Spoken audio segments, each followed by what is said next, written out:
Shri Ganeshaya Namaha, Shri Saraswate Namaha, Shri Guru Charana Kamala Bhyo Namaha. प्रेम से बोलो श्री बजानन स्वामी की जय. Bhaktajan, over the last couple of weeks, I sang a bhajan whenever Panditji asked me to say a few words. However, I remember him saying that in the past he would have pandits and he always enjoyed having a little story. So there was once this group of individuals going through one of these safari type expeditions, right? So it was like this jeep type vehicle, and it's a bunch of tourists in that vehicle with a tour guide, and they're driving through this African safari. And they came up to some elephants, some big, majestic, beautiful elephants.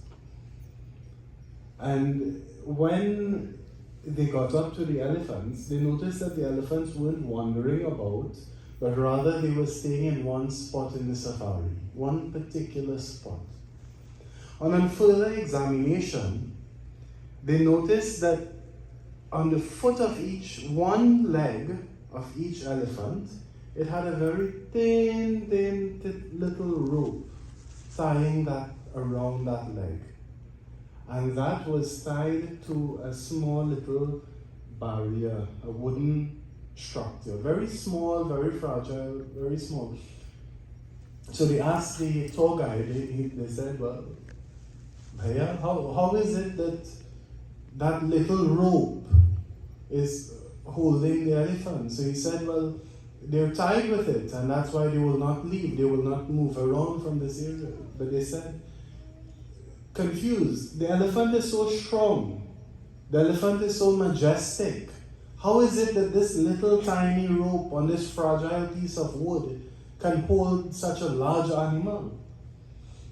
And so the tour guide explained that from a very young age, when the elephants were calves, they were tied with this very same rope to this very same banister.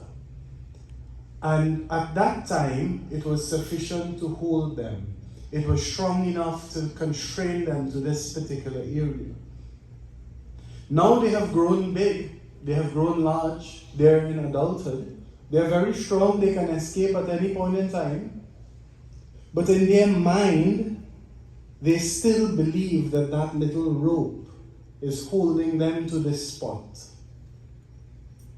Devotees, many times in our lives, we have situations that color our understanding and the way we see the world. But many times those barriers to development, or barriers to movement, or barriers to upliftment, it's all in here. It's all in the mind. Last week we spoke about the two wolves, the good wolf and the bad wolf, and which one will win. Well, whichever wolf you feed more, that is the wolf that will win. Don't allow ourselves to have a mental block to our true potential. Because the elephants, thinking because it stopped them in the past, it will continue to stop them now. And that tiny little rope, it's like a thread to the elephant. But that is able to constrain them. Do not let those little threads of our past experience constrain our mind and stop us from furthering our development. Prem se bolo Shri Satya Sanatan Dharma ki jai.